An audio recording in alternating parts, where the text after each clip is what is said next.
The blood came first. Officer Bill Harrison squinted through his patrol car's windshield at what looked like red paint splattered across the asphalt. 2:47 a.m. on Tamiami Trail. That lonely stretch where the Everglades pressed against civilization like something wild trying to break through. His headlights caught the trail droplets leading from the road's center to the guardrail. Then he saw it, a shape in the middle of the lane. Not a dog, not a coyote. Bill's hand moved to his radio, then stopped. The animal turned its head toward him, spotted fur, long legs that seemed too delicate for its body. A cheetah cub, maybe 3 months old, standing in the middle of a Florida highway like some fever dream. Blood dripped from its paws.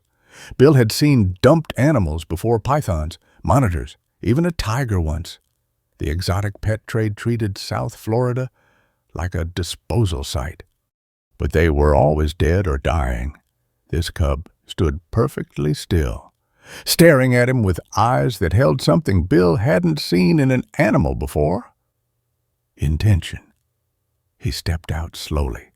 The thick humidity hit him like a wet towel. The cub didn't run. Instead, it made a sound, not a growl or hiss, but a broken chirp, like a bird with its wings crushed. "Easy, buddy, easy." The cub turned and walked toward the guardrail. 3 steps, stopped, looked back at Bill, waited. Bill followed. The smell hit him first copper and fear and something else, something chemical that made his nose burn. His flashlight beam swept along the guardrail and found her. The mother cheetah, black industrial zip ties bound her legs, cutting so deep into the flesh that white bone gleamed through. A hood, the kind used for transporting falcons, covered her head. Her chest rose and fell in stuttering gasps. Each breath made a wet, rattling sound. The cub pressed against its mother's side. That same broken chirp coming again and again. Bill saw what the blood was from the cub's mouth was shredded. It had been trying to chew through the plastic restraints. Its baby teeth had broken against the industrial-grade ties. Bill's hands shook as he reached for his bolt cutters. 30 years on the force, he'd pulled bodies from canals, worked crashes that killed entire families, held to teenagers while they bled out from gang shootings. But this something about the deliberation of it, the cruelty designed not to kill but to dispose, made his stomach turn. The mother flinched when he touched the first zip tie. The cub immediately positioned itself between Bill and its mother, not aggressive, but protective, those amber eyes watching every movement. "I'm trying to help," Bill heard himself say. "I'm trying." The first tie snapped. Blood flowed freely from the groove it had carved. The second tie was deeper. Bill had to dig the cutter's blade under it, and the mother made a sound that would haunt him, not quite a scream, more like the air leaving something broken. When he pulled the hood off, the mother's eyes were rolled back, showing only white. Her tongue, swollen and purple, hung from her mouth. The chemical smell was stronger here. Bill recognized it now. Cattle prod burns, 3 of them, around her neck. The cub moved to its mother's head, licking her face, making that chirp over and over, a sound that needed no translation. "Please." Bill grabbed his radio. "Dispatch, this is Unit 7. I need emergency veterinary response at mile marker 47 Tamiami Trail, and I need it now." "Unit 7, did you say veterinary? Did I stutter? Get Dr. Meyer on the line. Tell her it's life or death." While waiting, Bill did the only thing he could think of. He sat in the dirt beside the dying cheetah and talked. Told her about his wife, Margaret, how she fought for 40 days before the cancer won, how she chose her ending, no machines, no tubes, just Bill's hand in hers, how he'd been driving these empty roads for 3 years trying to understand why surviving felt harder than dying. The cub curled against its mother's side, one bloodied paw resting on her ribs, right over her heart, waiting for a beat that was growing fainter. Headlights appeared in the distance. To Rachel Meyer's pickup truck, doing 90. She was out before the truck fully stopped, medical bag in hand, taking in the scene with the efficiency of someone who'd seen too much to waste time on shock. How long has she been like this? Don't know. Found them 15 minutes ago. Rachel's hands moved across the cheetah's body. Internal bleeding. Broken ribs. Temperature's dropping. She looked at Bill. We move her. She might die. We don't move her. She will die. The cub stood up, walked to Bill, and did something that made Rachel stop working. It placed one bloodied paw on Bill's hand. Not scratching, not pushing, just contact. Jesus, Rachel whispered, it's asking you. Bill looked at those amber eyes, thought about Margaret, how the doctors asked him to make the choice she couldn't make anymore, how he'd said yes to letting go, because love sometimes meant knowing when to stop fighting, but this wasn't that. Load her up, Bill said. Both of them. We're not done fighting yet. Before we continue, please leave a like and subscribe. Let me know which city you're watching from. Now, let's get back to the story. The truck bed rattled over every pothole. Bill crouched beside the mother cheetah, his knees grinding against metal ridges. Rachel drove like she was fleeing a hurricane, taking curves that made the medical supplies slide and crash. The cub pressed against Bill's thigh. Its blood had dried brown on his uniform pants every time the mother's breathing hitched. The cub's ears flattened against its skull. Keep her head elevated, Rachel shouted over the engine noise. If she vomits, she'll aspirate. Bill's hands cradled the massive skull, heavier than he expected. Psst. The fur felt wrong, sticky with sweat and something else. Motor oil, maybe, or hydraulic fluid. Through his palms, he felt each labored breath like a countdown. Margaret's breathing had sounded different, morphine smooth at the end, each exhale a little softer than the last. The hospice nurse had said it was peaceful. Bill had wanted to punch him. The truck slammed to a stop. Rachel's veterinary clinic materialized in the headlights, a converted warehouse in Homestead, surrounded by chain link and razor wire. The kind of place that didn't ask questions about gunshot wounds on fighting dogs or where exotic birds came from.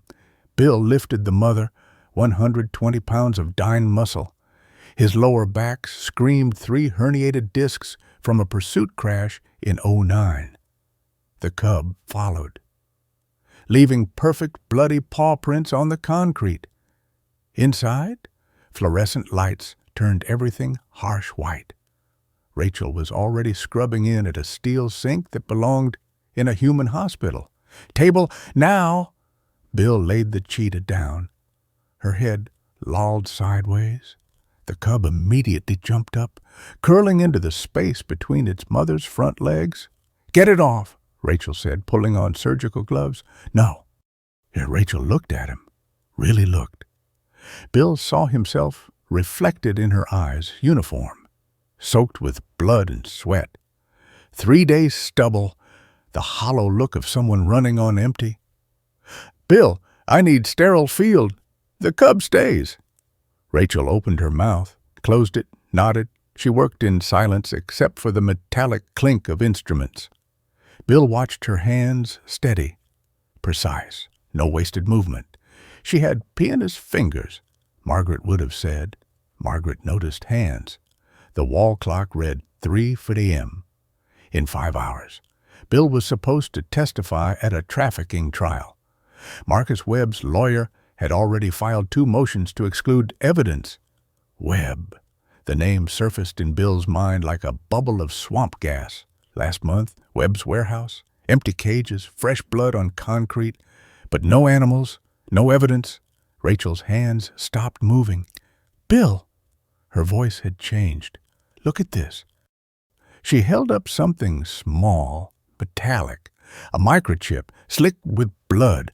But the chip wasn't the problem. The problem was the surgical scar on the mother's stomach, fresh, maybe 2 weeks old, and the way Rachel's fingers pressed along the abdomen, feeling for something that shouldn't be there. "Someone put something inside her," Rachel said, "and it's still there." Rachel's scalpel moved along the old incision.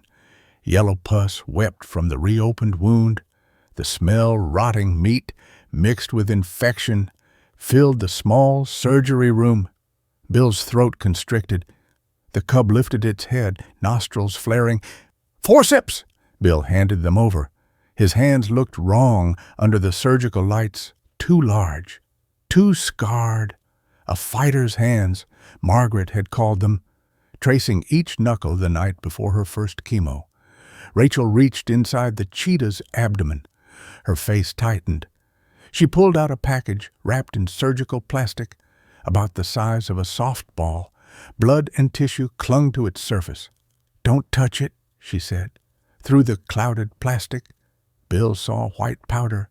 His radio crackled. "Unit 7, what's your 20? Deputy Jake Torres, 28 years old, 6 months on the force, still believed the badge meant something." Bill had believed that, too, once. "Veterinary emergency," Bill said into the radio. "Chief wants you back for the Webb deposition." Webb? There it was again. Bill stared at the package. Miami-Dade had been trying to connect Webb to drug trafficking for 3 years. Always one step behind, always missing the evidence. "Tell him I'm indisposed." "Bill," Jake's voice dropped. "He's pissed. Says you abandoned your patrol sector." The mother cheetah's breathing changed. Shallow gasps became long, rattling pulls of air. The cub stood, pressing its face against its mother's neck. That broken chirp sound, over and over. Rachel worked faster.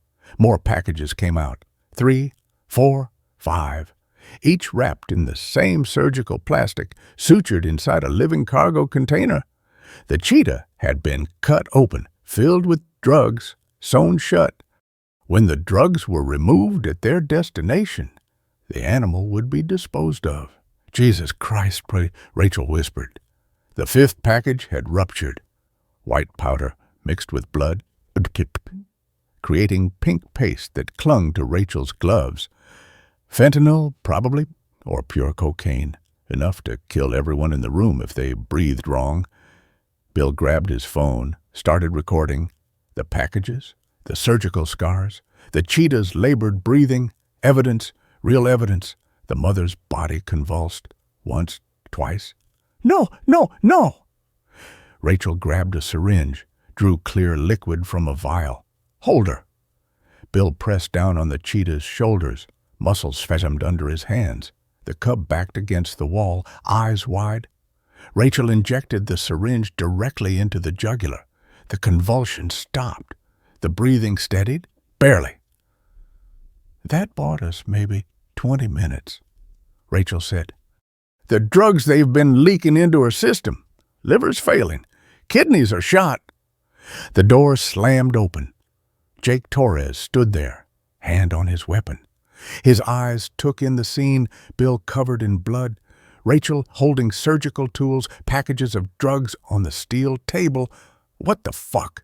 "Bill, call DEA." Bill said, "Tell them we found Webb's pipeline." Jake's hand didn't move from his gun. "Chief says you're compromised, says you've been talking about your wife, seeing things that aren't there." "Look at the table, Jake." Jake looked. His face changed. How much is that? 5 kilos, maybe more." Bill kept filming. "Cut out of this cheetah while she was alive." Jake's radio buzzed. "Deputy Torres, status on Officer Harrison."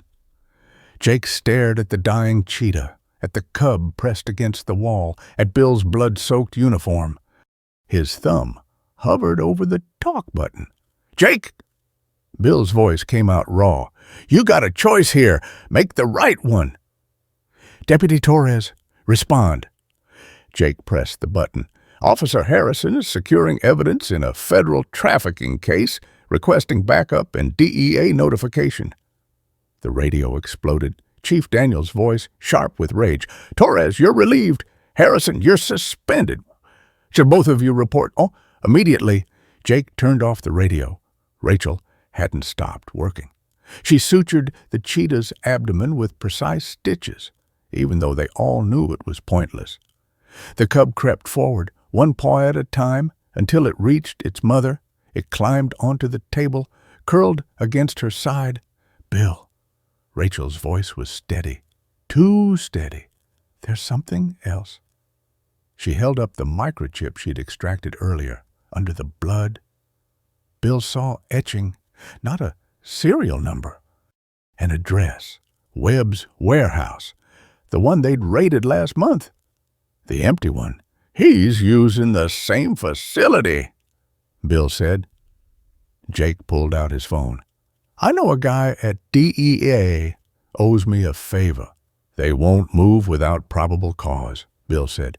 Webb's lawyers, this is probable cause. Jake pointed at the drugs. Chain of evidence starts here. The mother cheetah's eyes opened, not rolled back anymore, clear, golden, focused on her cub. She lifted her head an inch, touched her nose to the baby's fur. How long? Bill asked Rachel. Minutes. Bill thought about Margaret's last minutes, how she'd squeezed his hand 3 times, their code since high school. 3 squeezes meant, I love you. The door opened again. Not cops this time. A man in a suit, lawyer slick, phone in hand. Mr. Webb sends his regards, the man said. He's willing to drop all harassment charges if Officer Harrison returns his property immediately. Property. Bill looked at the dying mother, at the cub trying to warm her with its small body, at the drugs that had been sewn inside a living creature. Tell Webb he can fuck himself, Bill said. The lawyer smiled. I'll phrase it differently. But you should know Mr. Webb has connections. Your pension, your daughter's student loans, that mortgage you're behind on since your wife's medical bills. Everything's at stake here. The mother cheetah's breathing stopped.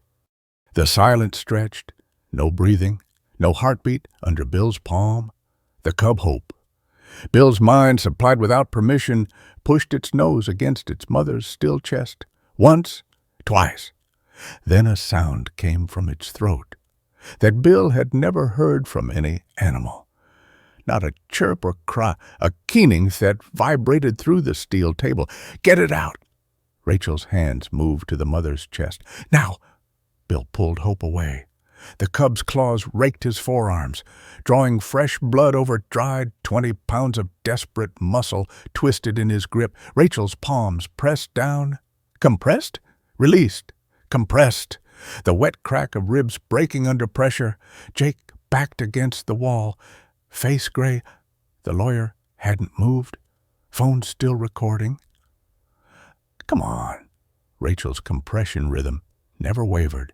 Sweat dripped from her jaw onto the cheetah's spotted fur. Come on. Where Bill felt hope go limp in his arms.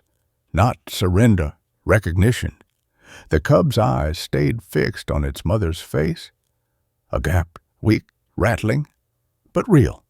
The mother's chest rose on its own. Fell, rose again. Got her back. Rachel grabbed a ventilation mask. Covered the cheetah's muzzle. But she needs real surgery, now. The animal hospital on Kendall, Jake started, won't take her without paperwork. Rachel's hands flew over equipment, and Webb's lawyer here will injunct before we get there. The lawyer stepped forward. Dr. Meyer, I should inform you that harboring stolen property. Bill's fist connected with the wall, an inch from the lawyer's head. Drywall crumbled. The lawyer's phone clattered across the floor. Jake, Bill said, arrest me. What? Battery. Destruction of property. Whatever you want. As Bill kept his eyes on the lawyer, who pressed against the wall like he was trying to phase through it. But that makes this a crime scene.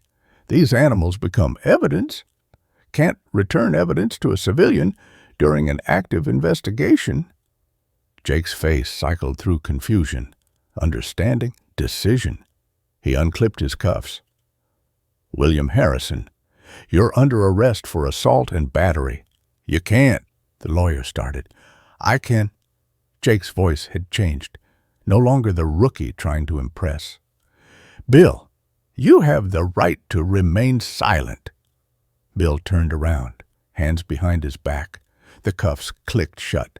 Through the surgery window, he saw the sun rising up, painting the sky the color of a fresh bruise. I need to make a call, Bill said, after booking. Jake, after booking. Jake's eyes flicked to the lawyer. You'll get your property back when the investigation concludes. Mr. Webb, if it's determined to be yours. The lawyer's mouth opened, closed. He grabbed his cracked phone and left. Rachel had already started an IV drip. I need an answer. Do I continue treatment or not? Continue, Bill said. I'll figure out the rest. Jake led Bill outside. The morning air tasted like rain that hadn't fallen yet, humidity that made breathing feel like drowning. Bill's patrol car sat where he'd left it, driver door still open, radio crackling with chatter. This is stupid, Jake said, uncuffing Bill. You know that, right? Call your DEA contact. Those drugs already texted him. Jake showed his phone screen, photos of the packages, the surgical scars, timestamp clear. He's driving down from Miami. Bill leaned against the patrol car. His legs shook. When did he eat last? Yesterday morning. Maybe. Margaret would have forced him to eat. She'd threatened to put IV nutrition in his coffee once. You burned evidence, Jake said. The hood, the restraints. Yeah. Why? Bill saw it, again the cub trying to chew through zip ties with baby teeth, blood on small paws, the mother's purple tongue. Some things shouldn't exist, Bill said, not even as evidence. Jake's radio buzzed. Chief Daniels again. Torres, where the hell? Jake turned it off. We've got maybe an hour before they come looking. Then we better work fast. They went back inside. Rachel had intubated the mother, machines breathing for her. Hope sat beneath the surgery table, eyes tracking every movement above. She's stable, Rachel said, for now. But if Webb gets a court order... Bill's phone rang, unknown number. He almost ignored it, then answered. Dad, Jennifer. Bill's chest tightened. Hey, baby. I saw the news. They're saying you attacked someone, that you stole exotic animals. It's complicated. It's always complicated. Her voice carried 3 years of distance. Just like Mom's treatment was complicated. Jen, are you safe? The question stopped him. When had she last asked that? Before Margaret got sick. Back when Jennifer still called every Sunday. When she still ended conversations with love you. I'm safe. Okay. Pause. Okay. I have to go. Jen, wait. She'd hung up. Bill stared at the phone, thought about calling back. Didn't. Bill? Rachel pointed to the surgery monitor. Look. The mother's vitals were improving.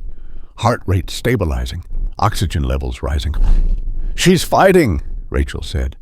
Hope stood, approached the table. Bill lifted the cub up. It settled beside its mother, careful not to disturb the breathing tube, one paw on her shoulder. Standing guard. Agent Flores will be here in 30, Jake said, reading his phone. Wants everything documented. Bill nodded, started writing, time found, condition, evidence recovered. His handwriting looked like someone else's, shaky, uneven. When had his hands gotten so old? The clinic door chimed. Not the lawyer, not cops. Marcus Webb himself walked in, 50-something, golf tan, teeth too white to be real, the kind of man who wore a Rolex to show he could, not to tell time. Bill had arrested him twice, both times. The charges disappeared. Officer Harrison, Webb's voice had that particular softness of men who never had to raise it. I thought we had an understanding. We never had anything. Webb walked to the surgery window, looked at the mother cheetah on the table, at Hope curled beside her. Beautiful animals, Webb said. Magnificent, really. Did you know a cheetah can accelerate faster than most sports cars, 0 to 60 in 3 seconds? Did you know trafficking endangered species is a federal crime? Jake said. Webb smiled. Allegedly trafficking. My permits are quite legitimate. Saudi Arabia has a thriving private collection industry. He pulled out papers. Bill recognized the seal, Florida Fish and Wildlife, the signature, Judge Patricia Reeves, whose campaign Webb had donated to. This gives me legal ownership, Webb said. Signed yesterday, actually. Prescient of me. Bill looked at the dates. The permits were dated 2 years ago, but the watermark Bill held it to the light was from paper stock introduced 6 months ago. These are forged. Prove it. Webb's smile widened. Oh, wait. You can't, because you destroyed the evidence that might have shown how they were transported. The hood, the restraints, they might have had fingerprints, DNA, proof of who handled them. You knew I'd cut them off, Bill said. I hoped. You're predictable, Officer Harrison. Emotional. It's why your wife's medical debt is crushing you. Why your daughter won't speak to you. Why you're about to lose your pension. Bill's fist clenched. Jake stepped between them. Here's what happens now. Webb continued. You release my property. I drop all charges. Everyone goes home happy. The drugs, Jake started. What drugs?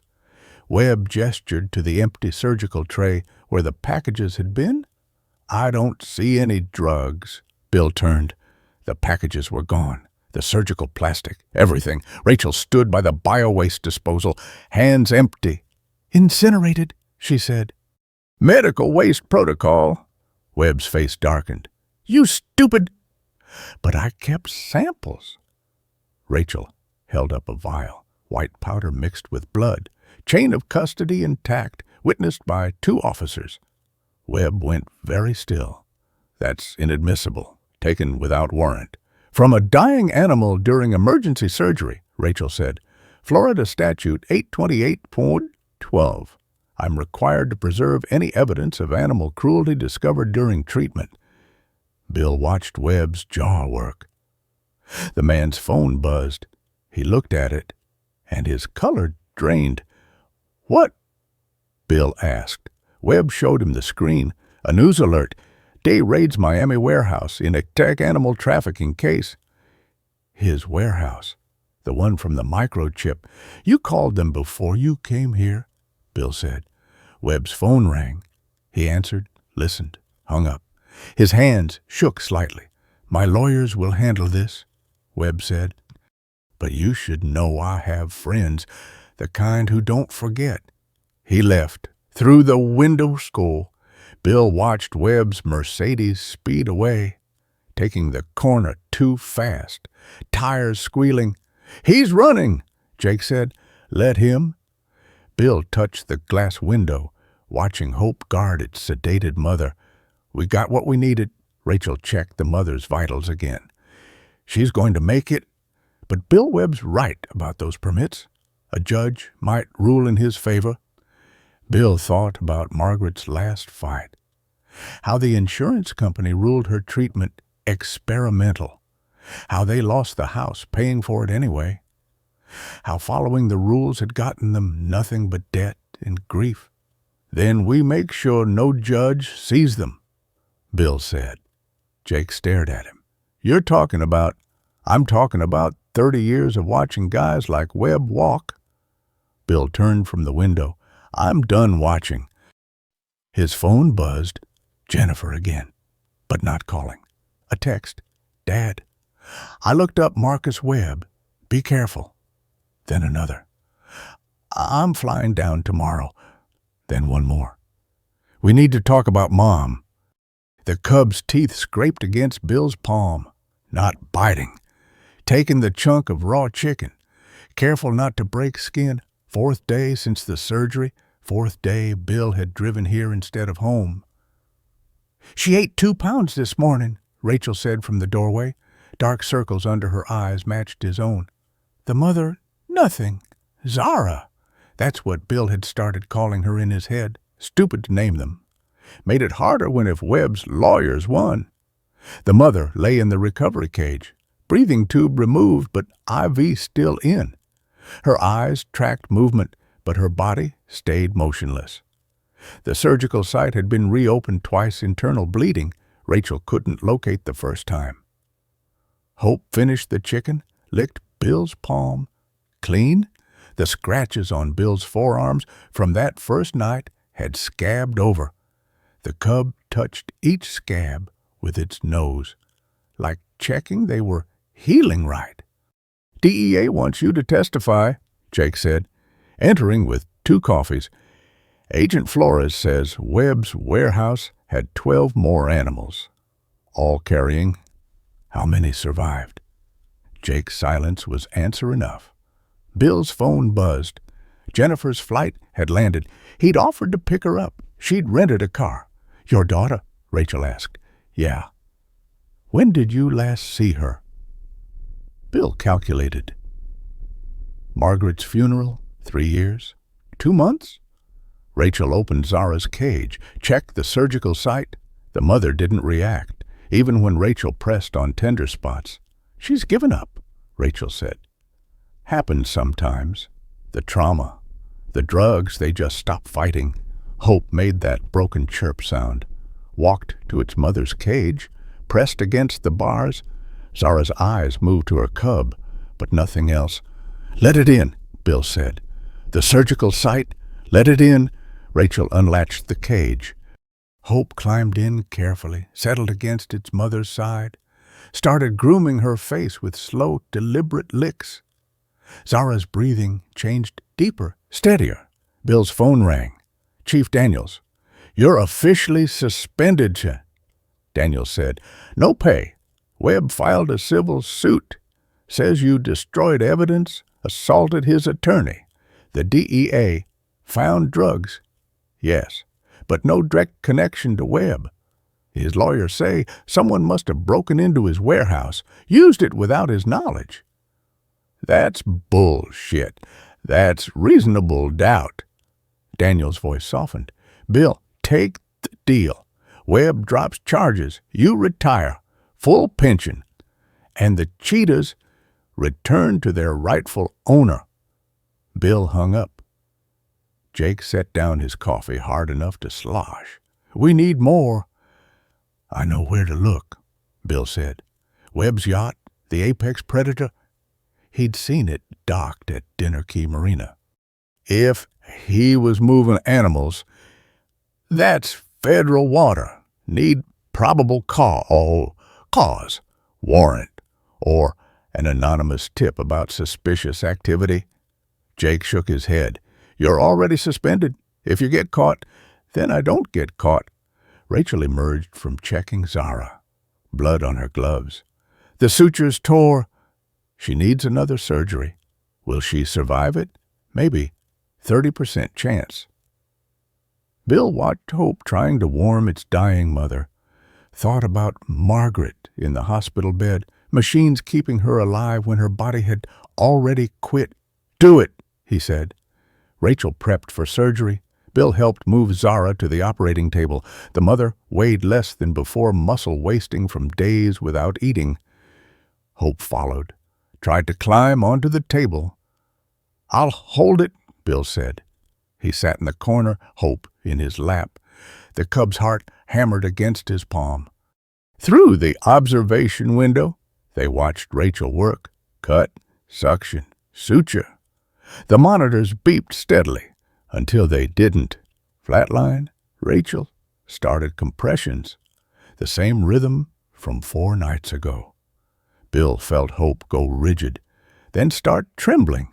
"She'll be okay," Bill whispered, lied. The monitor stayed flat. Rachel kept working, injected something directly into the heart. Nothing. More compressions. A blip. Another. Steady rhythm returned. Hope relaxed incrementally. Bill's shirt was soaked through with sweat. His phone buzzed. Text from unknown number. "You cost me $12 million in product. Return my property or I return your daughter to you in pieces." Photo attached. Jennifer at a rental car counter, taken with a telephoto lens. Bill stood so fast, Hope tumbled to the floor. The room tilted. Jake caught his arm. "What?" Bill showed him the phone. "Son of a bitch," Jake breathed. He just threatened." "Call Jennifer now." Jake dialed. Speakerphone. "Ring, ring, ring." "Hello." Jennifer's voice, alive, annoyed. "Ms. Harrison, this is Deputy Torres with Miami-Dade. If this is about my father, where are you right now?"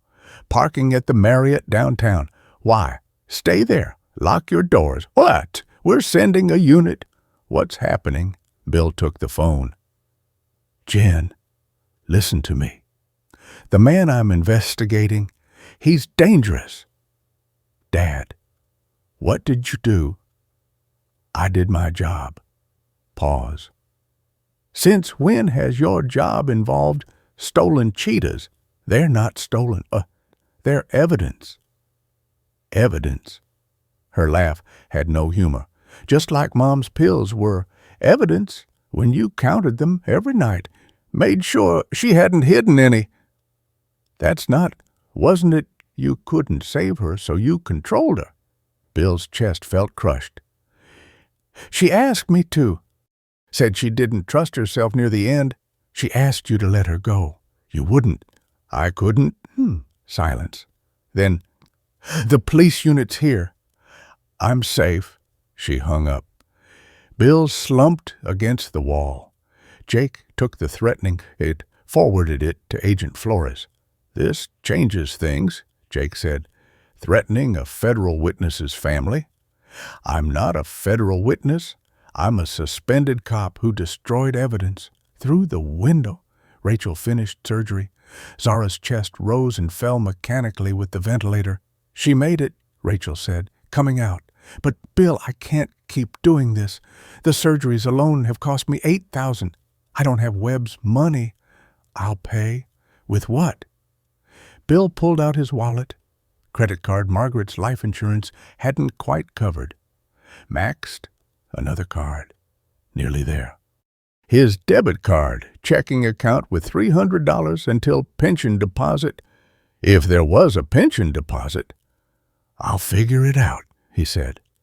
Hope walked to the surgery door, stood on hind legs, paws against the glass, watching its mother breathe through machines. "There's something else," Rachel said. "When I was in there, I felt something.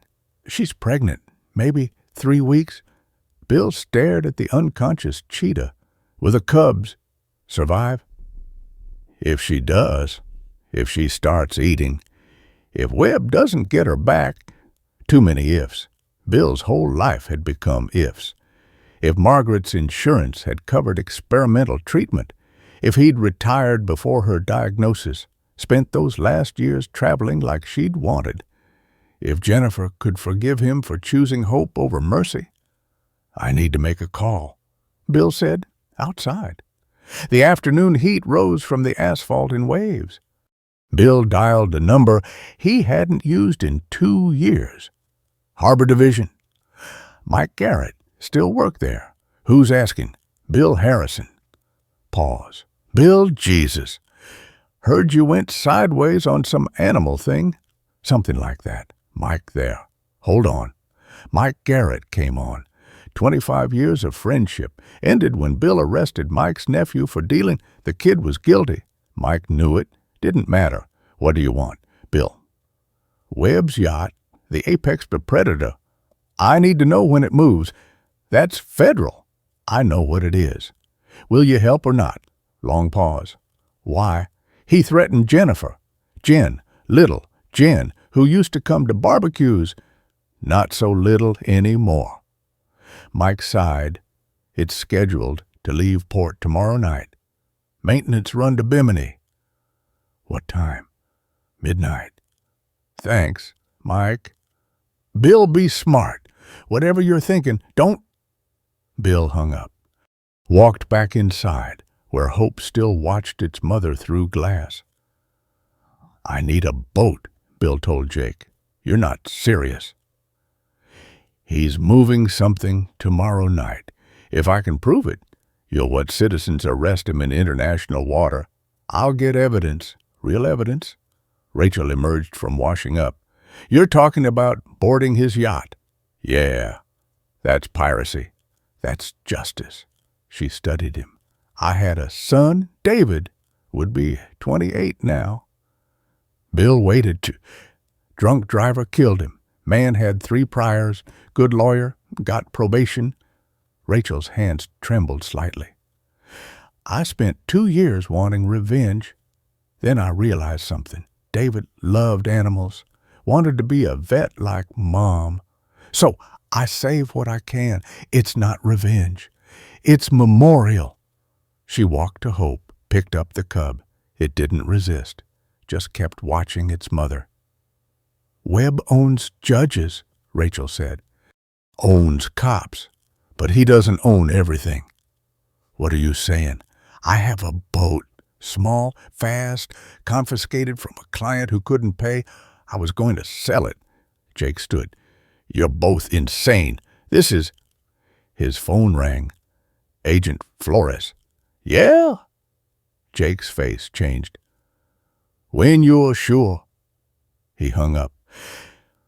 Webb's lawyer just filed an emergency injunction. Judge Reeves is hearing it tomorrow morning. If she rules in his favor, we have to surrender the cheetahs by noon. Bill looked at Hope in Rachel's arms, at Zara fighting for each breath, at the machines keeping her alive. Then we'd better move fast, he said. His phone buzzed. Jennifer. Dad, the cops told me what happened. With the threat. Are you okay? I'm fine. Don't lie to me. I'm not fine. Haven't been since Mom. Yeah. Silence. Then the news showed the cheetahs, the baby especially. Hope. That's what I call it. Hope. She repeated it softly. Mom would have liked that. Jen, about what you said, about controlling her. We'll talk when I see you.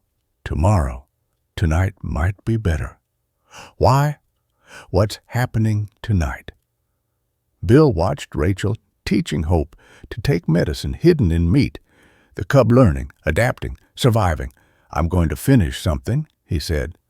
11:43 p.m. at dinner. Key Marina. Rachel's boat knocked against the dock with each swell. 22-footer, center console, engines that hadn't been serviced in years. Oil slick spread from the lower unit like blood in water. Bilge pump's broken, Rachel said, yanking the pull cord. Engine coughed, died, and apparently so is the starter. Bill's knees ground against fiberglass as he checked the fuel line. Empty beer cans rolled under the console. Whoever owned this before hadn't cared about maintenance. His fingers found the primer bulb. Soft, cracked. Fuel leaked onto his hands. This won't make it to Bimini, Jake said. Doesn't need to. Bill squeezed the bulb until fuel flowed. Just needs to get us close enough. The apex predator sat 500 yards out, lit up like a casino. 90-foot Viking yacht, worth more than Bill would make in 10 lifetimes. Through binoculars, he counted 4 men on deck, armed. Rachel tried the engine again. It caught, sputtered, held. Black smoke poured from the exhaust. That's subtle, Jake muttered. Bill's phone vibrated. Jennifer. He didn't answer. Another text. Where are you? Hotel says you never checked in. Then another. Dad, please. He turned the phone off. They idled out of the marina, running lights off. Illegal. Everything about this was illegal. Bill thought about his badge in the glove compartment of his patrol car. 28 years of following rules that protected men like Webb. The boat lurched. Water sloshed over the gunwale. "We're taking on water?" Rachel said. Bill found a cut bleach bottle under the seat, started bailing. The plastic edge bit into his palms. Each scoop barely made a difference. 200 yards from Webb's yacht, close enough to hear music, jazz. Expensive jazz. The kind Margaret had pretended to like at department fundraisers. There, Jake pointed. A speedboat approached the yacht's stern. 2 men lifted something heavy, wrapped in tarp. The shape was wrong for drugs. Too long, too irregular. Bill raised the binoculars. The tarp shifted. A leg furred, spotted fell out. The men shoved it back, kept lifting. "Another cheetah," Rachel breathed. Not moving, dead or sedated. Impossible to tell. The yacht's crane lowered. They hooked the bundle, hauled it aboard. The speedboat left, heading south toward another marina. "We need to follow," Bill started. The engine died. Rachel yanked the cord. Nothing. Again. The starter rope snapped, whipped across her head. Blood welled from a perfect line across her palm. They were drifting toward the yacht. 100 yards. 90. "Shit!" Jake grabbed an oar, started paddling. "We need to go now." Spotlight hit them. Brilliant white that turned everything into shadow and glare. "That's close enough." Voice through a megaphone. Bill recognized it. Carlos, Webb's security chief, ex-cop who'd lost his badge for beating a suspect into a coma. "Engine trouble," Bill called back. "Just need to—" "Harrison." Carlos laughed. "Holy shit, Webb said you might try something stupid."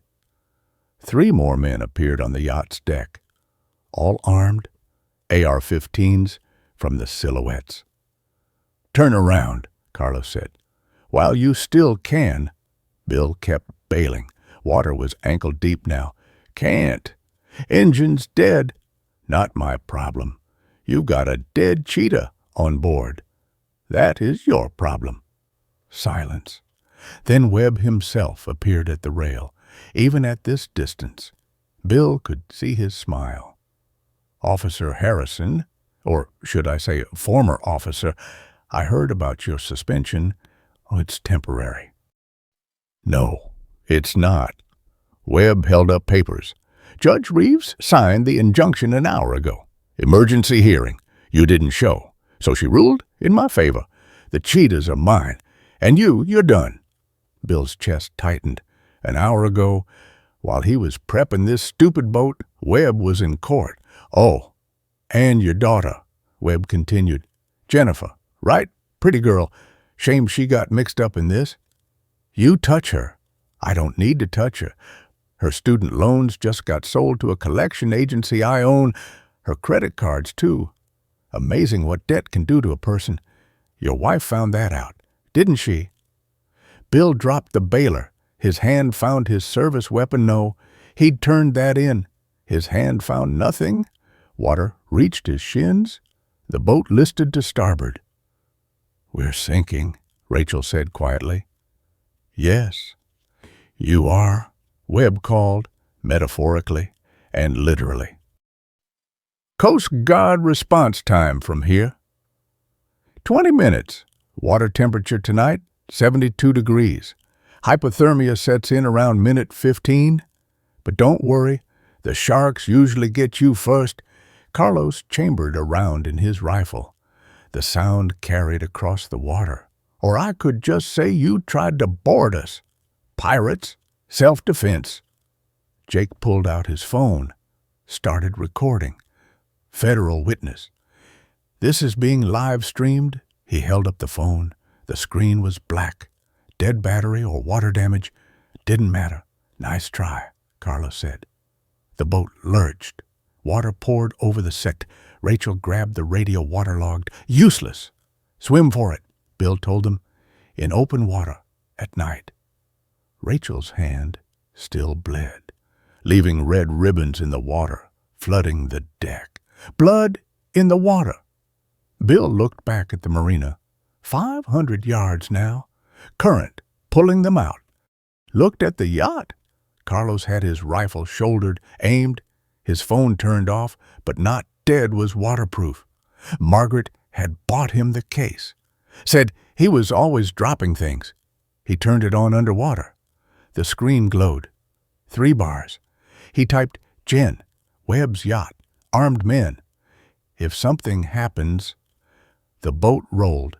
Bill went under. Salt water filled his mouth, nose. His knee hit something hard. The engine. He pushed off, broke surface. Rachel clung to the console, still above water. Jake treaded water beside her. There, Jake pointed. Another boat approaching. Fast. Blue lights flashing. Marine patrol. Carlos lowered his rifle. Webb disappeared from the rail. The patrol boat reached them in 30 seconds.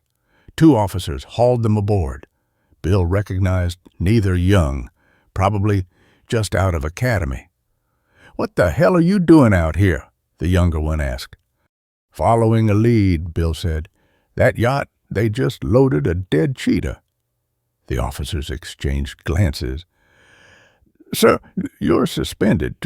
You have no authority to... I'm a witness. Check the yacht. Based on what probable cause I just saw, you saw something wrapped in a tarp. At night, from a sinking boat. The older officer shook his head. That's not probable cause. That's trespassing. Webb's yacht engine started. The massive boat began moving, heading for open water. They're leaving. International waters in 5 minutes, the officer said.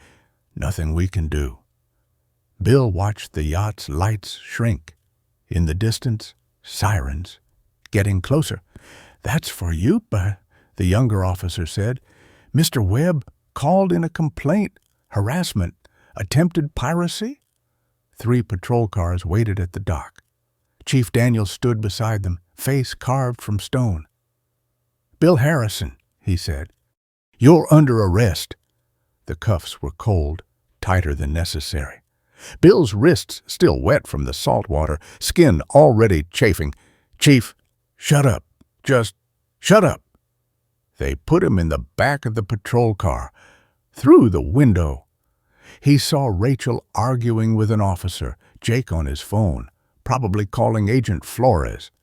His phone, miraculously still working, buzzed in his pocket. He couldn't reach it with his hands cuffed. Jennifer. Had to be Jennifer. Or the clinic about Zara. Or the patrol car door opened. Not Daniels. Jennifer stood there, hair wild, pajama pants under a jacket. Dad, how did you... Your text. I drove here, saw the lights. She looked at his cuffed hands. What did you do? My job. Your job. Her voice cracked. Your job was to come home to Mom. Your job was to be at my graduation. Your job was... My job was to stop him. Webb. He's trafficking animals, drugs, threatening. I don't care. The words exploded from her. I don't care about Webb or cheetahs or any of it. I care that you're destroying yourself again, just like with Mom. This is different. Is it? You couldn't save her, so now you have to save everything else. Bill's throat closed. The cheetahs are evidence, living evidence. They deserve, what about what I deserve? A father who's not in jail, who's not obsessed with fighting battles he can't win. Chief Daniels returned. We need to go. Jennifer grabbed Bill's arm through the window. Dad, please, let this go. The judge ruled. It's over. It's not over. Zara, the mother, she's pregnant. If Webb gets her back, he'll kill her, Jennifer finished. I know. Demaya called me, told me everything. Then you understand why I can't stop. Jennifer's hand tightened on his arm. I understand why you won't stop.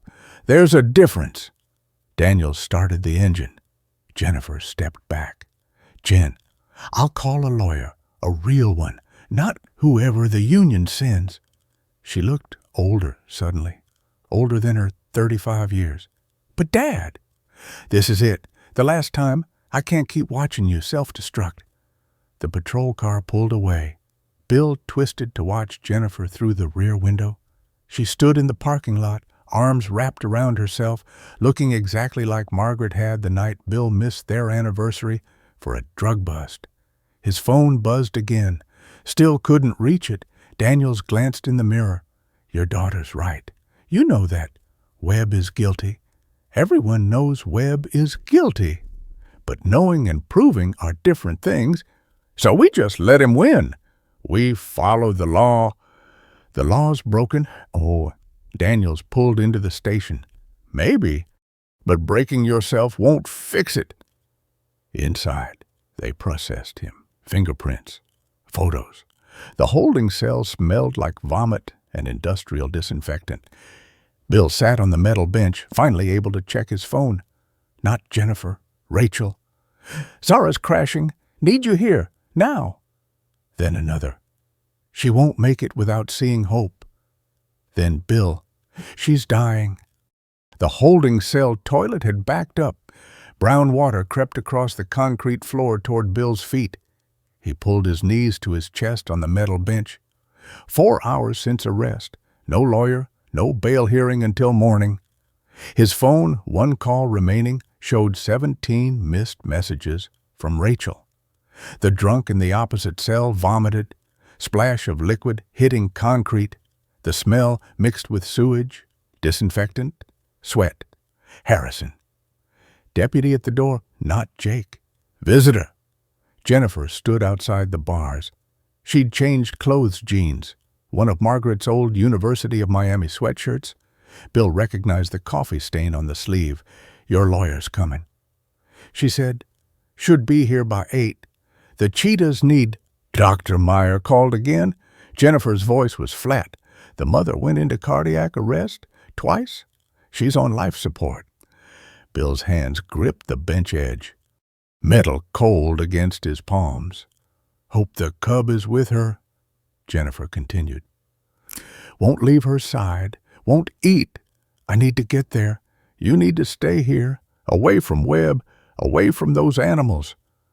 They're not just animals. Yes, they are. Jennifer stepped closer to the bars. They're animals you've known for 5 days. Mom was sick for 47 days. You want to guess which one you spent more time with. The drunk vomited again? Closer this time. Splash pattern reached Bill's shoe. That's not fair, Bill said. Fair, Jennifer laughed. Not a good sound. You want to talk about fair? Mom begged you to let her go home, to die in her own bed. You insisted on the hospital, more treatments, more time. The doctors said there was a 2% chance. 2%, Dad. You bankrupted us for 2%. I had to try. No, you had to control something. Just like now. Jennifer pulled out her phone, showed him a video, Rachel's clinic. Hope curled against Zara's unconscious body. The cub's ribs showed through its fur. Its eyes had gone dull. Every few seconds, it nudged its mother's face.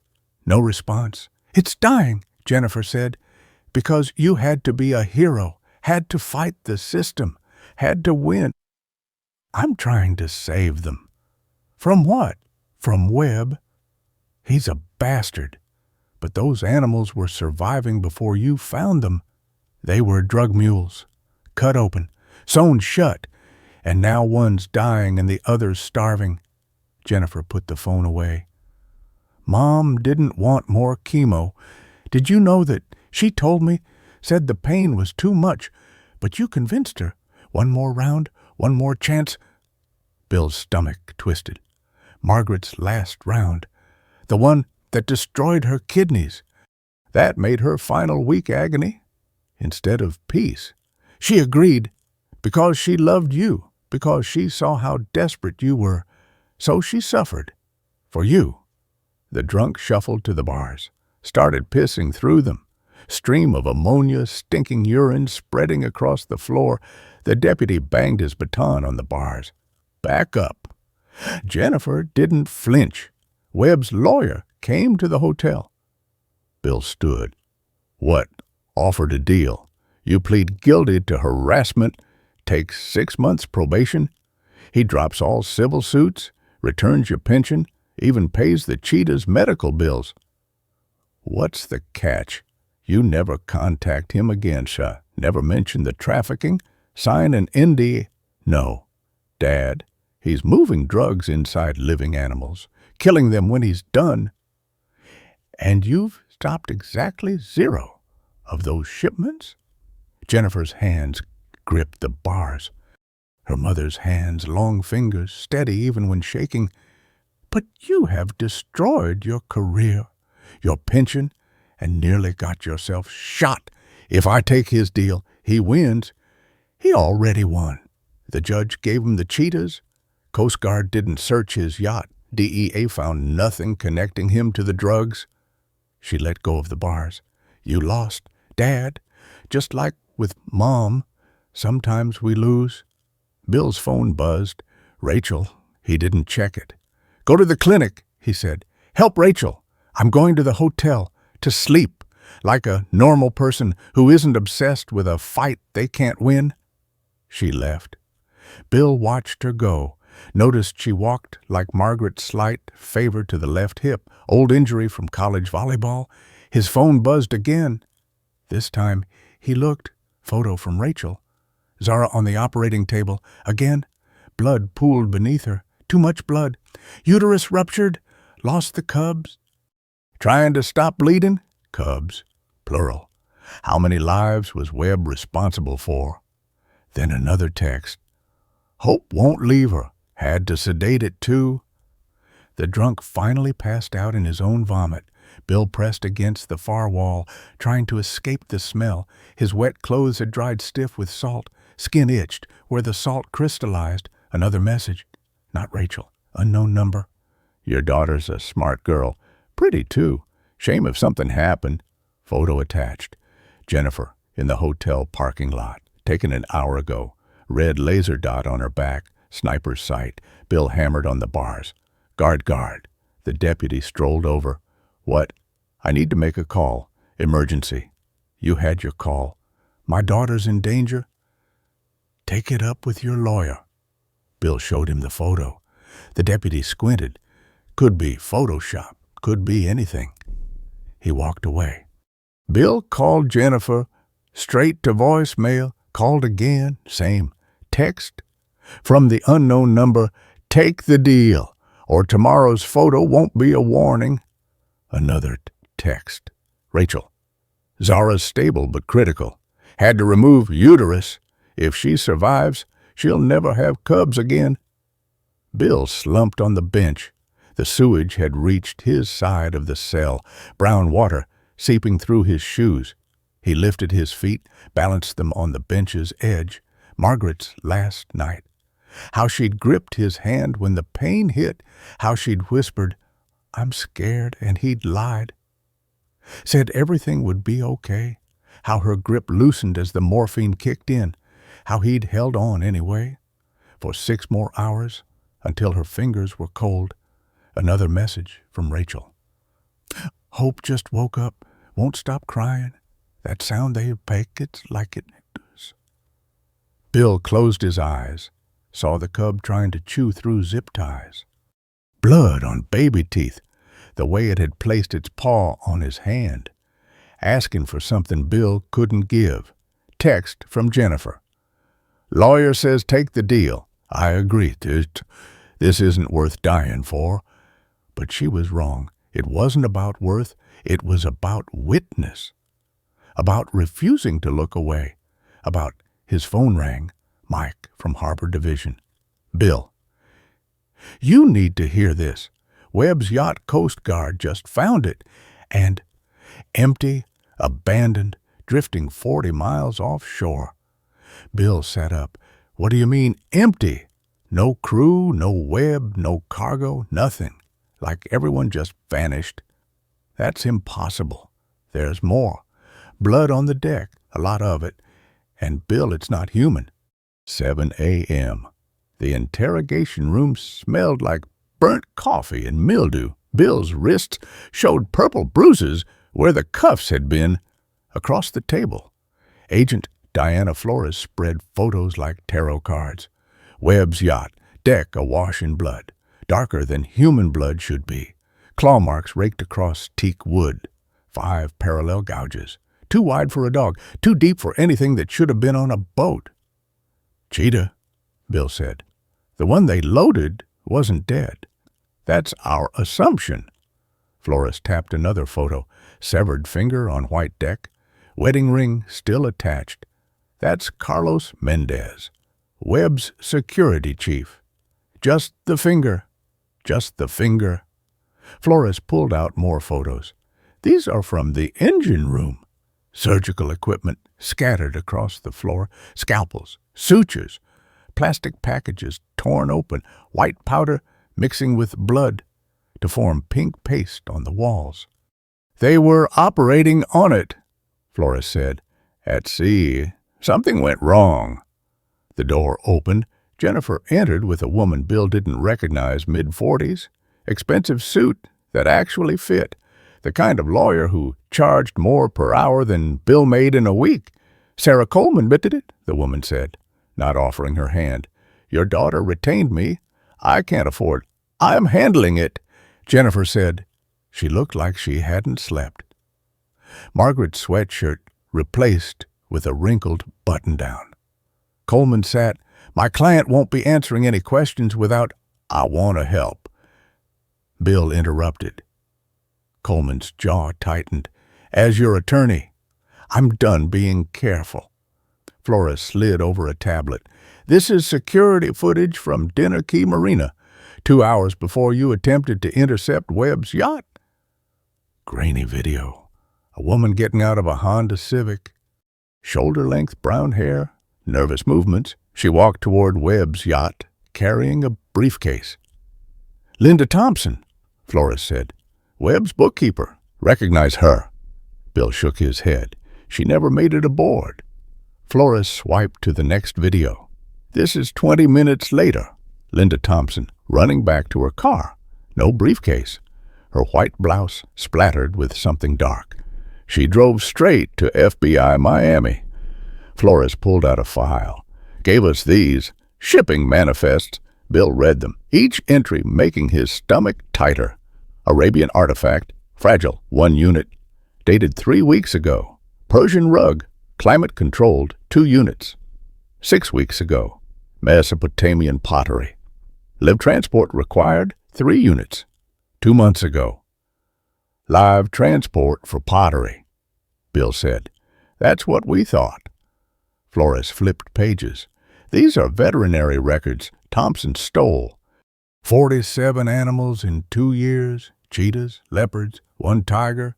Each one underwent surgery within days of arrival. Bill found Zara's entry. Patient foretour. Insertion successful. 5 kg payload. Expected retrieval in 2 hours. 5 kilograms, Bill said. That's what killed her cubs. The weight, the toxins. It gets worse. Flores showed another document. Disposal records.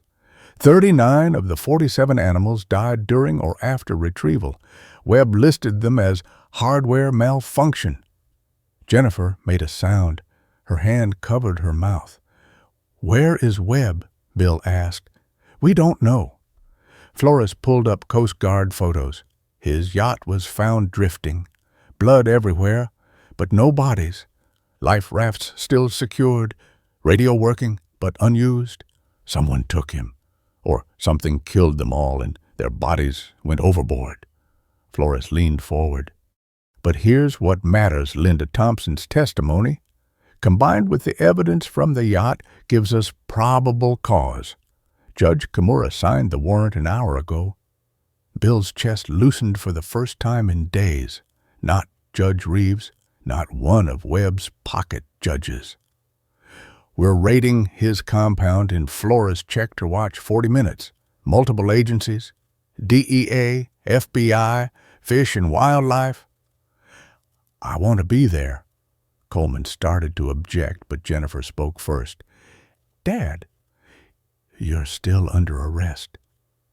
Actually, Flores said, charges were dropped 20 minutes ago. Seems Chief Daniels had a change of heart after seeing the yacht photos.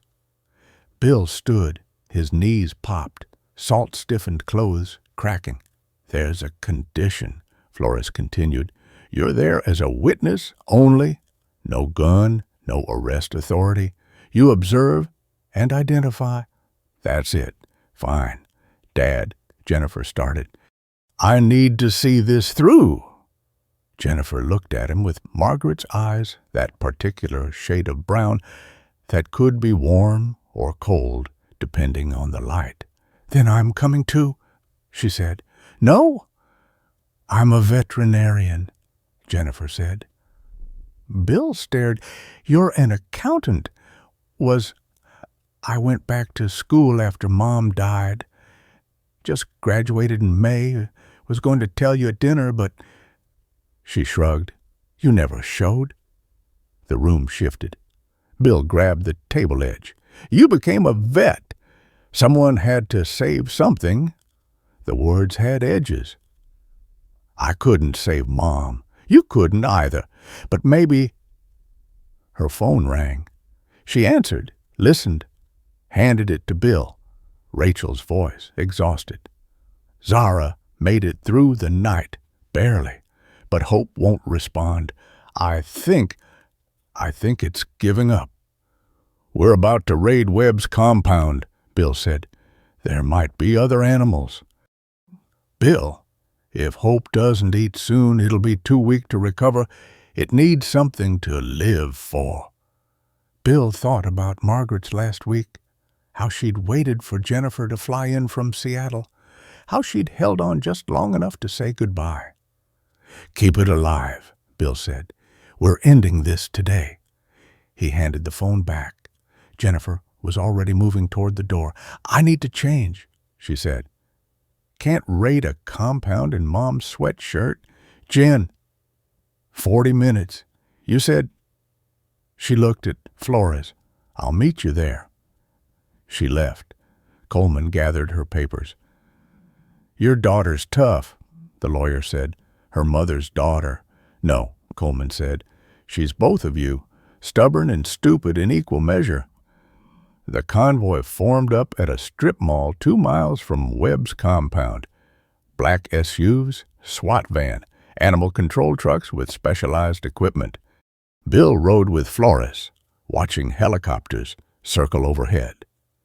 Media's already here, Flores said. Someone leaked. 3 news vans sat at the perimeter. Bill recognized the reporter from Channel 7, the one who'd covered the original story about the cheetahs.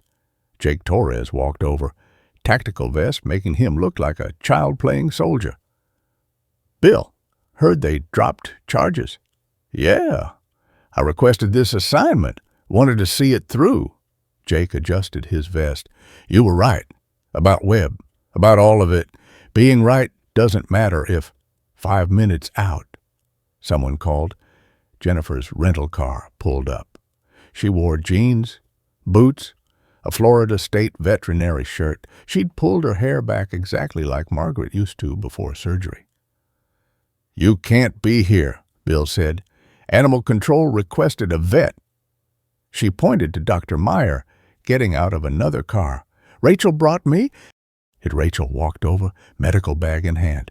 Thought you could use the help. How's Hope? Sedated. Had to. It was hurting itself, trying to get to its mother. The convoy started moving. Bill's mouth went dry. Webb's compound appeared ahead, 20 acres of manicured lawn surrounding a Mediterranean mansion. Guards normally stood at the gate, empty now. "Where is everyone?" Jake asked. The lead vehicle smashed through the gate. No resistance, no alarms. They poured onto the property, vehicles splitting to surround the house. "Something's wrong," Bill said. Flores's radio crackled. Front doors open, no movement inside. They approached on foot. Bill smelled it before he saw it rot and copper and something chemical. Death smell mixed with disinfectant. The entry hall marble was streaked with blood, dried brown, at least a day old. Arterial spray on the walls suggested violence, but no bodies. "Clear the house," Flores ordered. Room by room reports came back. Empty, empty, empty, but everywhere. Blood, handprints on door frames, drag marks across Persian rugs. "Basement," someone called. "We need everyone in the basement." Bill descended into fluorescent hell. The smell hit like a physical wall ammonia. Feces, decay. Jennifer gagged, covered her face with her shirt. Cages lined the walls. 40, maybe 50. Most empty. The occupied ones. A leopard lay on concrete, ribs showing through patchy fur. Surgical scars crisscrossed its belly. Still breathing, but barely. Next cage, 3 fox cubs huddled around their dead mother. She'd been cut open, white powder still visible in the abdominal cavity. Next, a tiger. Missing its right front leg, infection had set in where the amputation was botched. "Jesus Christ," Jake whispered. Jennifer was already at the leopard's cage, Rachel beside her. They worked without speaking, injecting fluids, checking vitals. "This one's alive," Jennifer called. "Critical, but alive." Bill moved deeper into the basement. The cages got worse. Animals he couldn't identify, too mutilated, too decayed. Some had clearly been dead for days. Others still breathed, somehow. At the back wall, a different setup. Surgical suite behind glass. Operating table still bloody. Packages of drugs stacked on shelves, ready for insertion. Movement in the corner cage. Bill approached, a cheetah, adult female, lying on her sea, breath shallow. Fresh surgical scars, still weeping, but her eyes alert, tracking Bill's movement. He knelt beside the cage. The cheetah didn't flinch, just watched. "Found another survivor," he called. Jennifer ran over, medical bag bouncing. She stopped when she saw the cheetah. "She's pregnant," Jennifer said. "Look at the distension. Maybe 2 weeks from delivery. Can you save her?" "Maybe, if we move fast." Jennifer prepared a syringe. "Dad, I need you to—" Footsteps on the stairs, not law enforcement boots. Dress shoes. Webb walked down, hands raised. Expensive suit splattered with dried blood. Behind him, 2 men Bill didn't recognize, also bloody, also surrendering. "I want to make a deal," Webb said. Flores had her gun out. "Marcus Webb, you're under arrest. I have information about the cartel, about everyone involved." Webb's voice shook. "They turned on us, on the boat. The cheetah, it got loose during surgery, killed Carlos. In the chaos, the Colombians decided to clean house. I barely escaped. Where are the bodies? Ocean, they threw everyone overboard. Kept me alive because I know the accounts." Webb looked at the cages. "This was never supposed to happen. It was just business." Bill stood, his fists clenched. "Just business. The animals were already being trafficked. I just made it profitable." Bill stepped forward. Jake grabbed his arm. "He's not worth it," Jake said. From upstairs, shouting, radio chatter. "We've got more survivors. Warehouse out back. At least 20 animals." Jennifer was still working on the pregnant cheetah. "She needs immediate surgery. The drugs they're leaking." "Take her," Flores said. "Take any that might survive." Animal control officers began carrying cages upstairs, each one a crime scene, each one evidence. Webb watched, calculating. "I can give you names, routes, bank accounts, everything." You'll give us that anyway, Flores said, during interrogation. I want immunity. You want? Bill laughed. Harsh sound in the basement. Zara's cubs are dead. 39 animals died. You want immunity? I want a deal. Bill's phone buzzed. Text from Rachel. Photo attached. Hope. Standing for the first time in 12 hours, head raised, ears forward, below the photo. It heard something on TV, the news, your raid. It knows something's happening. Bill showed the photo to Jennifer. We need to get back, she said. If Hope has hope, sorry, that sounds stupid. No, Deke, Bill said. It doesn't. Webb was still talking, promising information, bargaining. Bill turned away, let Flores handle it as they climbed the stairs, Jennifer carrying the sedated, pregnant cheetah. Bill heard Webb's voice change. Wait, where's Linda? Where's my bookkeeper? Flores smiled. Federal protection. Thanks to her, we have everything. Your manifests, your records. Everything. Webb's face went gray. She doesn't know anything. Those records I can explain. Save it for the judge. Outside, the news cameras were rolling. The reporter from Channel 7 pushed forward. Officer Harrison, is it true you found more drugged animals? Bill kept walking, Jennifer beside him, the cheetah breathing against her shoulder. Officer Harrison, what about the cheetahs you originally saved? Bill stopped, looked at the camera. They're surviving. That's what matters. But will they be returned to Webb? Behind them, FBI agents led Webb out in handcuffs. He saw the cameras, tried to hide his face. No, Bill said. They won't. The reporter started another question, but Jennifer pulled Bill away. Enough, she said. Mom's sweatshirt would be proud. They drove toward Rachel's clinic. The pregnant cheetah laid across the back seat, Jennifer monitoring her vitals. She's stable, Jennifer said. But, Dad, the drugs inside her, we'll remove them. And then what? She can't be released. None of them okay. Bill's phone rang. Unknown number. He almost didn't answer. Then did. Mr. Harrison. Woman's voice, older, refined. My name is Patricia Whitman.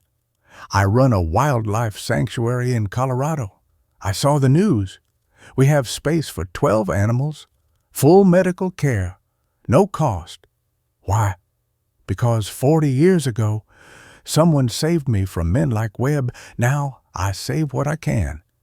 Bill looked at Jennifer in the mirror. She nodded. We'll call you back, Bill said. They pulled into Rachel's clinic. Through the window, Bill could see Hope standing by its mother's cage. The cub's tail twitched the first normal movement in days. Dad, Jennifer said. Whatever happens next. Her phone rang. She looked at the screen. Her face changed. It's the Florida Bar Association. Why would they? She answered, listened. Her hand started shaking. What? Bill asked. Jennifer lowered the phone. Webb's assets have been frozen, but before that happened, he transferred $50,000 to a scholarship fund. What fund? One he just created. The Margaret Harrison Memorial Veterinary Fund. Jennifer's voice broke. For children of officers killed or injured in the line of duty? Bill pulled over. His chest felt crushed. He's trying to buy us. No. Jennifer showed him the email. Look at the timestamp. This was done 3 days ago. Before his yacht. Before the raid? That doesn't make sense. Unless... Jennifer stopped, looked at the signature on the transfer. Dad, this isn't Webb's signature. Bill looked closer. The name was right, but the handwriting, Linda Thompson. He said, she did this before she ran. October 15th, Federal Courthouse, Miami. Webb's hands shook as he signed the plea agreement. 8 years, minimum security. Bill watched from the gallery's back row, Jennifer beside him. The courtroom smelled like wood polish and fear sweat. "Mr. Webb," Judge Kimura said, "do you understand that by pleading guilty, you waive your right to trial?" "Yes, Your Honor." Webb's voice had lost its smoothness. 3 months in federal detention had carved lines into his face, turned his golf tan to gray. The prosecutor stood. "The government recommends 8 years, with possibility of reduction for cooperation." Bill's jaw clenched. 8 years? 39 animals dead. Zara's cubs gone. 8 years? Jennifer's hand found his. Squeezed once, not comfort, restraint. "The plea is accepted," Judge Kimura said. "Sentencing in 30 days." They led Webb out through the side door. He looked back once, found Bill's eyes. No smile now, no smugness. Just a man who'd learned what it felt like to be caged. Outside, reporters swarmed. Bill pushed through them, saying nothing. Jennifer fielded questions with the same calm she'd used to tell him about changing careers. "The animals are recovering. That's what matters." In the car, Bill's phone rang. Chief Daniels. "Retirement paperwork's ready," Daniels said. "Come sign it." "When?" "Now would be good. Press conference at 5. Mayor wants to present you with a commendation. I don't care what you want. You're taking it," smiling, shaking hands, playing the hero cop one last time. Daniels hung up. Bill drove to the station, same building he'd entered 28 years ago, young and certain that laws meant something. The desk sergeant nodded first acknowledgement in weeks. Daniels' office hadn't changed. Same photos of his kids, same coffee stain on the carpet from 2009. 60% pension, Daniels said, pushing papers across the desk. "Best I could do." "It's enough." "Is it?" Daniels leaned back. "You lost 40% of your retirement to save 2 cheetahs." 7. What? 7 animals survived because of the raid? 8, if you count the pregnant one's cub. Daniels shook his head. "You always were a stubborn bastard." Bill signed where indicated. Each signature felt like shedding weight. "What will you do?" Daniels asked. "Don't know yet."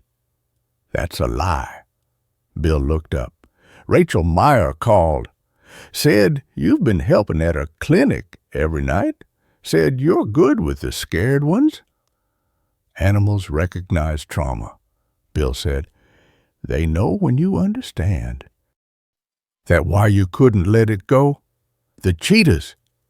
Bill thought about Hope trying to chew through zip ties, about Zara's eyes rolling back, about Margaret's hand going cold while machines kept her breathing. "Sometimes witnessing is all we can do," Bill said. The commendation ceremony took 12 minutes. Mayor's grip too firm, smile too wide. Bill stood at the podium, said 16 words, "Thank you for this honor.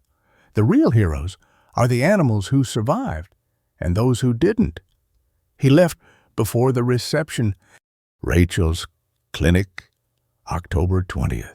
She's ready," Rachel said. Bill followed her to the recovery room. The pregnant cheetah, they'd named her Faith, lay in a large enclosure. Her surgical scars had healed clean. No more drugs inside her. Just the cub, due any day. Hope pressed against the fence, separating the enclosures. 16 pounds now, up from 12.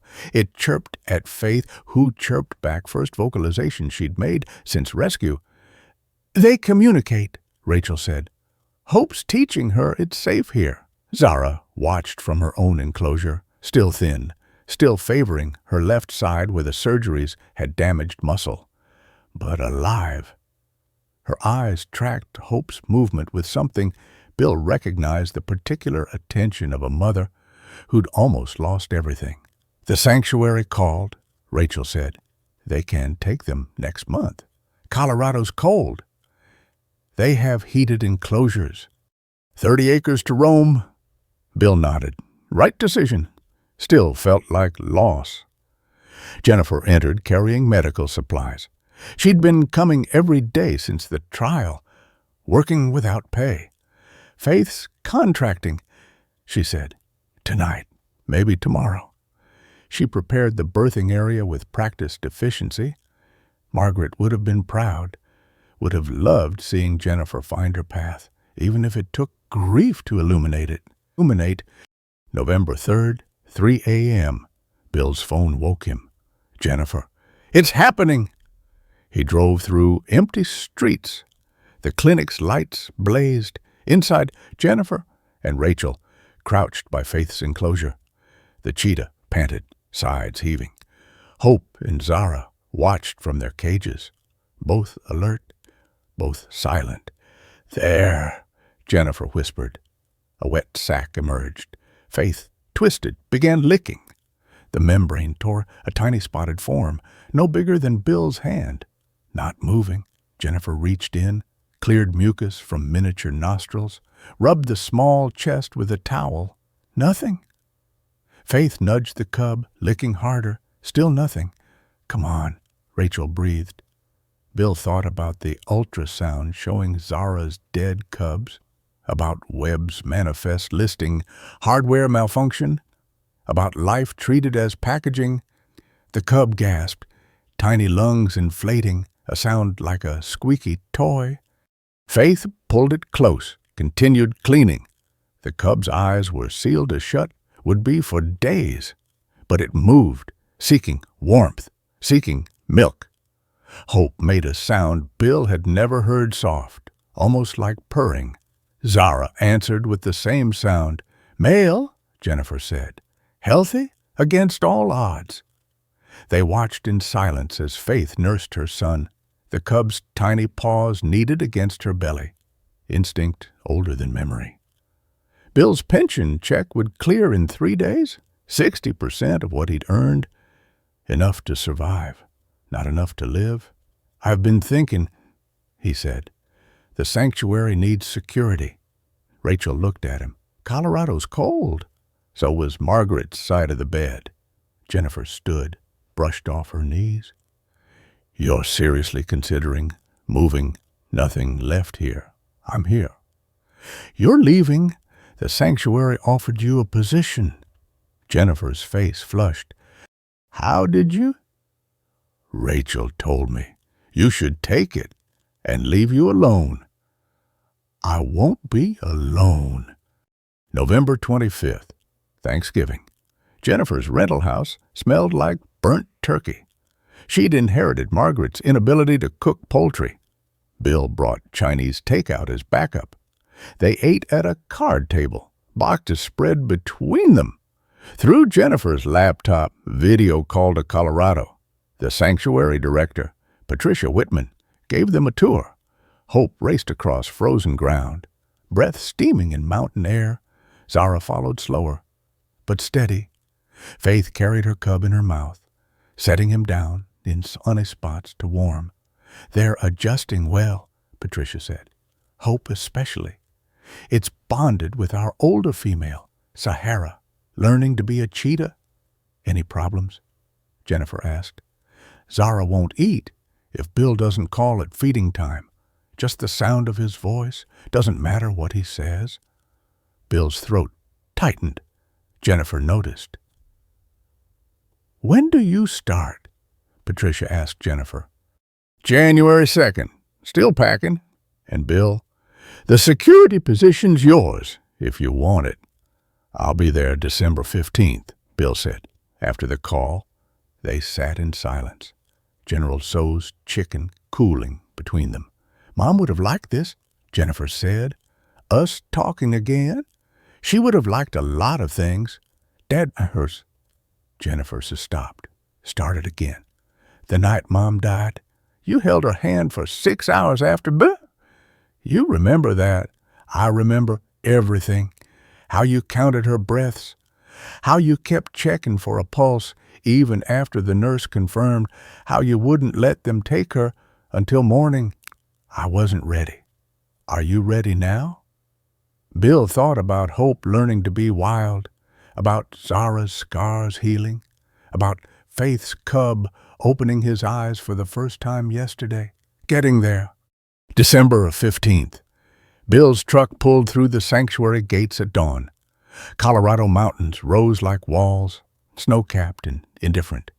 The air hurt to breathe, thin, cold, clean.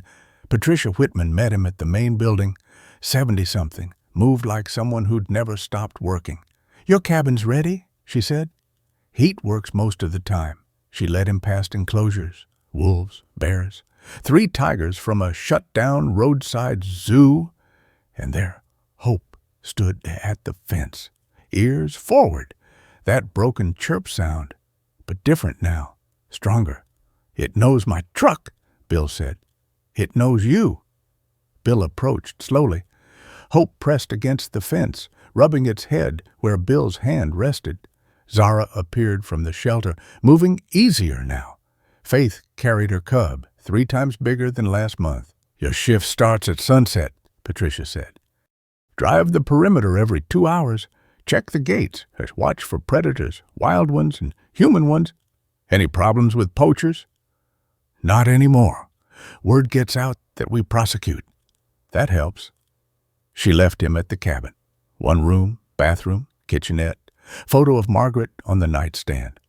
Jennifer must have sent it ahead. Margaret at 35, laughing at something off camera, mountaineering in background, before the cancer, before the choices that broke them both. His phone buzzed. Jennifer texting from the airport. "Flight lands at 8. Don't be late." "I won't." "Dad." "Yeah. Glad you're there. Mom would be too." Bill walked outside. The cheetah enclosure had spread below his cabin.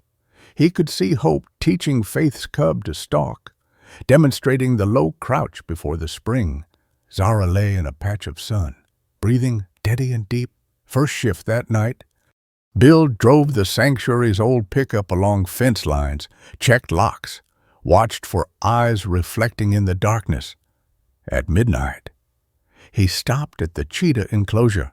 They slept in a pile, Hope curled against Zara, Faith's cub between them. Family by circumstance, not blood. Bill wrote in the log, December 5th, all quiet, family accounted for. The words looked right on paper. Snow started falling, Colorado snow, different from anything in Florida, silent, complete, covering everything equally, the ugly and beautiful, the living and dead, the choices made and unmade. Bill thought about Margaret, about the night she asked him to let go, and he couldn't, about holding on until her fingers turned cold, about learning, too late, that love sometimes meant opening your hand. Hope stirred in sleep, made that soft chirping sound, not broken anymore, just communication. Just connection across distance. Bill returned to his cabin. Jennifer's plane would land soon. Tomorrow, she'd start her new job. He'd work his shift. They'd have dinner, talk about anything except the past. But tonight, Bill sat at the small window, watching snow cover the world, watching the cheetahs breathe in their heated shelter, watching life continue despite everything Webb had done, everything Bill had failed to do, everything that should have killed them all. His phone showed one new message. Rachel, from Florida. 3 more rescues today. Could use your help when you visit. When, not if. Bill typed back, spring after the snow melts, then added, bringing Jennifer. Then one more, maybe Margaret's ashes too. She'd like the mountains. He hit send before he could reconsider. Outside.